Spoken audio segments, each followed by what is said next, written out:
Be me, just a regular guy working a decent office job in a department that actually functions. For years, it was a smooth operation. Our team was the engine of our section of the company. If something needed to be done right and on time, it came to us. It wasn't a boys' club, but the core of the team, the senior guys who handled the heavy lifting, were all men. Not by design, it just happened that way.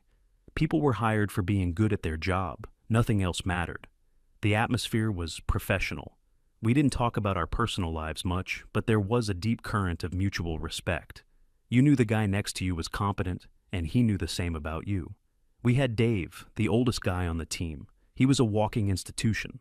Been with the company since the dark ages, knew every system, every client, every shortcut. Dave was the calm center of any storm. When everything was on fire, he'd just sip his coffee and solve the problem, line by line. All he ever talked about was his grandkids and the big cross-country RV trip he was planning with them for the summer. Then there was Kevin, a younger dude, maybe in his late 20s, smart, hardworking, and about to get married. He was saving every penny for a proper honeymoon, some island paradise he and his fiancée had been dreaming about. The rest of us were just the backbone, guys who came in, did a solid 8 hours of complex work, and went home. Our boss was fine, a typical middle manager. He knew enough not to mess with our workflow because we produced results, and our results made him look good. His main skill was staying out of the way and approving paperwork. Everything was stable, predictable, efficient. Then the email landed in everyone's inbox. Corporate was restructuring some administrative roles. Our old HR rep, a perfectly reasonable lady who just handled payroll and benefits, was retiring. Her replacement was a new hire from outside the company. Her name was Heather. The first time I saw her, I felt a weird chill. She had that specific forced bright smile that doesn't reach the eyes. She walked through the office like she was a colonial governor inspecting a troublesome outpost. Her eyes scanned everything, not with curiosity, but with judgment. The first week was quiet. She was observing. The second week, the small changes started. An all-staff memo announced a new mandatory policy. All employees must include their preferred pronouns in their email signatures. A few people grumbled, but whatever. It's a dumb, easy thing to do. We did it. But it was a sign of things to come. Next, the posters went up in the break room, pastel-colored infographics with corporate-approved slogans about diversity and inclusion. One of them had a cartoon drawing of a woman in a superhero cape standing on a mountain of defeated-looking men in suits. The text said, "The future is inclusive." We all knew what it meant. Dave saw it and just shook his head, pouring his coffee without a word. Then came the mandatory sensitivity and awareness workshops. Once a month, for 2 hours, the entire department had to sit in the big conference room while Heather gave a presentation. It wasn't about being professional or respectful. We already were. It was about deconstructing our problematic workplace culture. She talked a lot about unconscious bias and systemic issues. Her presentations were full of vague accusations. She'd put up a slide about toxic masculinity, and then just stare at the men in the room, letting the silence hang. She never named names, but her implications were crystal clear. According to her, our efficiency was a product of an aggressive, male-coded work environment. Our camaraderie was a non-inclusive social structure. Our quiet professionalism was emotional suppression. We just sat there, taking it. What else could we do? Argue with HR? That's a career death sentence. We'd just sit in the back, sharing tired glances while she talked. The boss would sit at the front, nodding enthusiastically at everything she said. The atmosphere in the office began to change. It became tense. People were afraid to joke around. The easy rapport we had was dissolving, replaced by a kind of wary silence. You could feel people measuring their words, afraid of saying something that could be misinterpreted. A few months of this went by. The productivity of the department, for the first time in years, started to dip slightly. People were less willing to collaborate, to go the extra mile. They just wanted to get their individual tasks done and get out. The place was becoming miserable. But we soldiered on. We had bills to pay. Then came the time of year when everyone puts in their summer vacation requests. This was a sacred ritual. Our work was cyclical, with a relatively quiet period over the summer. For years, the system was simple. You put in your request well in advance, the boss checks the calendar to make sure there's enough coverage and approves it. It always worked. No drama, no issues. Dave put in his request first. A full 3 weeks for that RV trip he'd been planning for what felt like a decade. He had the seniority and the vacation days to cover it twice over. Kevin put in his 2 weeks for his honeymoon. He'd already put the deposits down. Everything was booked. I put in for my week, just a simple plan to go camping and disconnect from everything. The other guys on the team did the same, staggering their requests as usual so the office wouldn't be a ghost town. The requests went into the system, forwarded to our boss for the first level approval, and then to HR for the final sign-off. Normally, we'd get the confirmation back in a day or two. A week went by. Silence. Kevin started getting nervous. He asked the boss if there was a problem. The boss got all shifty, wouldn't make eye contact. He just muttered something about how HR was reviewing the vacation policy and that we should all be patient. Another week crawled by. Still nothing. The tension was getting thick. Dave wasn't his usual calm self. You could see the worry etched on his face. And then the email came.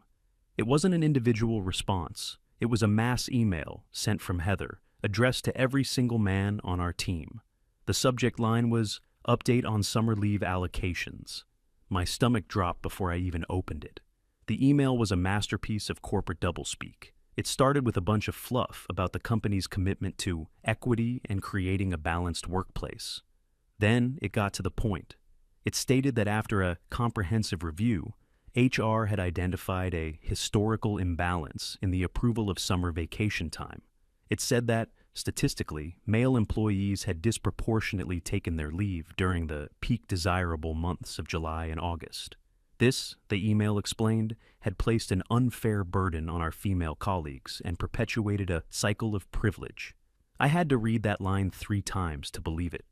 We were privileged because we took vacation time that we had earned. The final paragraph was the kill shot. In order to rectify this systemic issue and foster a more equitable environment, the company will be prioritizing summer leave requests from our female staff this year. As a result, all vacation requests submitted by male employees for the period between July 1st and August 31st have been denied. It then said, we were welcome to reapply for vacation time in the off-peak season, starting in late September. The email ended with a cheerful, "Thank you for your understanding and your commitment to building a better, more inclusive workplace." For a solid minute, there was dead silence in the office, just the quiet hum of computers. Then I heard a low, strangled noise.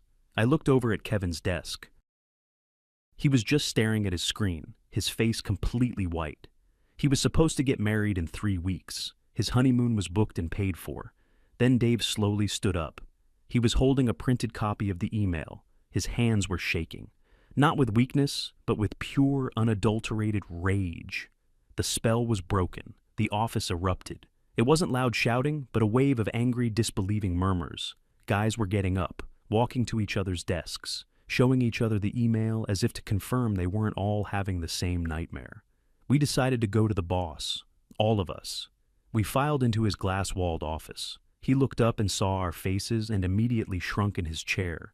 Dave acted as the spokesman. He didn't raise his voice. He was eerily calm. He put the email down on the desk and asked the boss to explain. The boss couldn't even look at us. He just stammered and fidgeted with a pen. He said it was a new corporate policy, that it came from HR, that his hands were tied. We pressed him. We told him it was insane, that it was discriminatory. Kevin explained, his voice cracking, that his non-refundable honeymoon was on the line. Dave talked about the promise he made to his grandkids. The boss just kept repeating the same lines. "It's out of my hands. I can't override HR. We have to follow the new guidelines." He was a coward, a complete spineless jellyfish. He wasn't a manager. He was a human shield for corporate. He betrayed us. He saw this injustice coming and did nothing to stop it because he was afraid of a fight. We realized talking to him was a waste of time. There was only one person responsible for this. A few of us decided we had to talk to Heather directly, me, Dave, and Kevin, a delegation of the damned. We walked over to the HR department on the other side of the building. We didn't have an appointment. We didn't care. Her assistant tried to stop us, but we walked right past her. Heather was sitting at her desk, typing on her laptop. She looked up as we entered, and that same smug, self-satisfied smile spread across her face. She knew we were coming. She had been waiting for it. "Gentlemen," she said, her voice dripping with condescension. "How can I help you?" Dave, ever the professional, started to lay out our case calmly and logically. He talked about the established procedures, about seniority, about the operational impact this would have. Heather let him finish, her smile never wavering. Then she leaned back in her chair, steepled her fingers, and gave us a little lecture. She said she understood that it can be uncomfortable when privileges you've long enjoyed are finally being questioned. She used the word privilege about 5 times in the first minute. Kevin, unable to hold back anymore, stepped forward. He told her about his wedding, his honeymoon.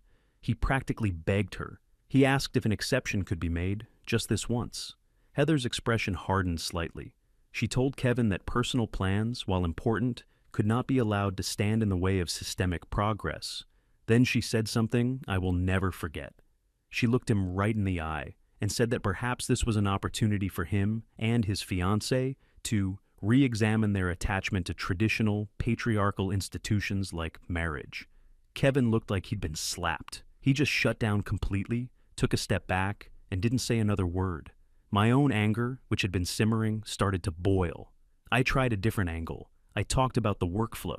I explained that the entire senior team being denied vacation for the 2 quietest months of the year meant we'd all have to take it during the busiest fall season, which would cripple our projects.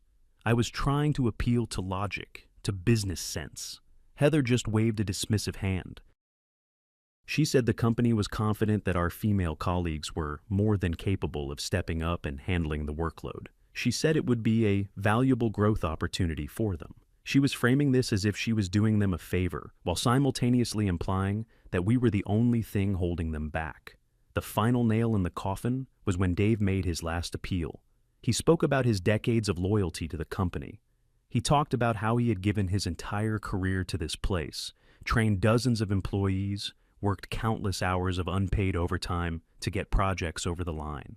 He asked if that loyalty meant anything. Heather's smile returned, wider and more poisonous than ever. She told him that loyalty is a complex concept and that sometimes long-term employees can become resistant to necessary change. She said his perspective was understandable, but came from a place of entitlement. She was calling this man, this legend of the company, entitled.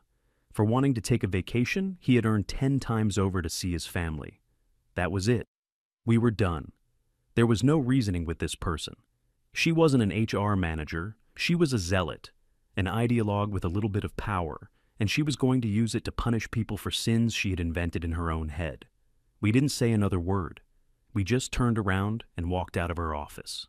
The walk back to our department was the longest walk of my life. We were defeated, humiliated, powerless. We had followed the rules, worked hard, been loyal, and in return, the system had been turned against us for reasons that had nothing to do with our performance or our character. We were being punished simply for being men. When we got back, everyone was looking at us, waiting for news. Just seeing our faces was enough. The last glimmer of hope in the room died. The rest of the day was a blur. Nobody got any work done. The office was a tomb. The sound of typing was replaced by a heavy, suffocating silence. That evening, we all went to a local bar after work. Not just our team, but guys from other departments who had been hit with the same email. The mood was bleak. People were talking about quitting, about finding new jobs. But we all knew it wasn't that simple. Most of us had families, mortgages.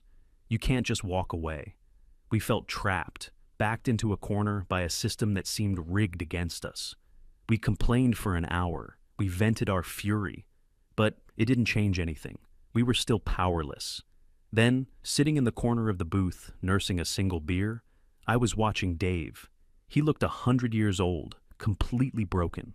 He was talking about how he was going to tell his grandkids that the trip was off. Seeing him like that, something inside me just snapped. The despair turned into a cold, hard resolve. I leaned forward into the middle of the table. Everyone went quiet. I told them that fighting them on their terms was a losing game. HR holds all the cards. Logic doesn't work. Appeals to decency don't work. They had weaponized the rules against us. So, I said, we should do the same. I laid out a simple idea. They see us as just a faceless group, a demographic. They don't see us as individuals. They think they can just remove us from the equation without any consequences. We should show them what the consequences look like when the entire male workforce of a key department simply vanishes. I told them we shouldn't quit. We shouldn't even protest. We should follow the company's own policies to the absolute letter. The employee handbook was very clear about sick leave. It said that if an employee is feeling unwell, especially due to work-related stress or burnout, they are entitled and encouraged to take time off to recover. All it required was a note from a doctor or a licensed therapist.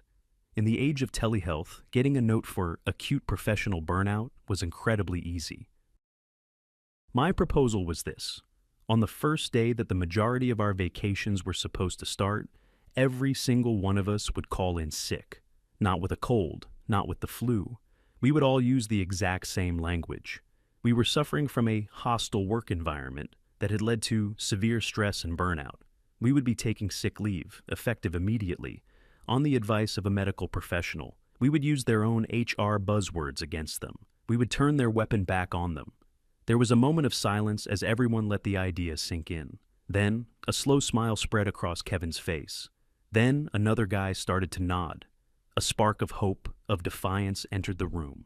For the first time all day, the despair started to lift. We weren't powerless anymore. We had a plan that was perfectly legal, perfectly within company policy, and utterly devastating. We were going to show them what privilege really looked like. It looked like an empty office and a department in flames. The plan was set. It was simple, elegant, and had a beautiful symmetry to it. We spent the next couple of weeks in a state of quiet, tense preparation. A group of us found a telehealth service that specialized in mental health and workplace stress.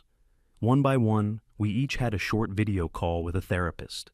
We didn't have to lie. We just told them the truth. We described the mandatory workshops, the constant low-level accusations, the feeling of walking on eggshells. We explained the vacation situation, how personal and important plans were dismissed out of hand for purely ideological reasons. We described the feeling of being completely powerless and targeted by our own HR department. Every single one of us was diagnosed with the same thing: acute anxiety and professional burnout, directly attributable to a hostile work environment. The therapists were more than happy to write letters recommending immediate time off to recover. We had our ammunition, all perfectly documented and legitimate. The atmosphere in the office during those weeks was surreal. Outwardly, nothing had changed. We all came in and did our jobs. But underneath, there was a secret humming, a shared understanding that bound us all together. We communicated with nods and subtle glances. A look across the cubicle farm was enough to say, "Stay strong, the day is coming." Heather, meanwhile, was on a victory lap. She was obnoxiously cheerful, walking around the office with an air of profound self-satisfaction. She had won. She had taken on the patriarchy in our little department and put it in its place. She made a big show of personally approving the vacation requests for several of the women on the team, talking loudly about how happy she was to be empowering them. To their credit, most of the women looked deeply uncomfortable with the whole situation. They knew what was happening was wrong. A few of them even quietly apologized to us, saying they had nothing to do with it. We told them we knew. Our issue wasn't with them, it was with the system and the person who had hijacked it. The boss continued his pathetic act of avoiding eye contact with any man in the department. He knew he had failed us, and his guilt was so obvious it was almost pitiable. Almost. The final week felt like the slow climb of a roller coaster. On Friday afternoon, we all left the office at 5 p.m. on the dot. We didn't say anything special to each other, just the usual, "have a good weekend." But we all knew. When we walked out that door, we wouldn't be back for a while. I spent that weekend feeling a strange mix of terror and exhilaration. What if someone broke? What if the plan failed? But deep down, I trusted the guys. We had been pushed too far. This was about more than a vacation now. It was about dignity. Monday morning came, the designated D-Day. I woke up early. I had my email pre-written. My therapist's note was attached. At exactly 8 a.m., I hit send. The subject line was, "Sick leave, my name." The body of the email was short and professional, stating that, on the advice of a medical professional, I was taking immediate leave to recover from work-related burnout caused by a hostile environment. I specified that I would be unreachable for the foreseeable future to focus on my recovery. As soon as I sent it, I turned my work phone off and put it in a drawer.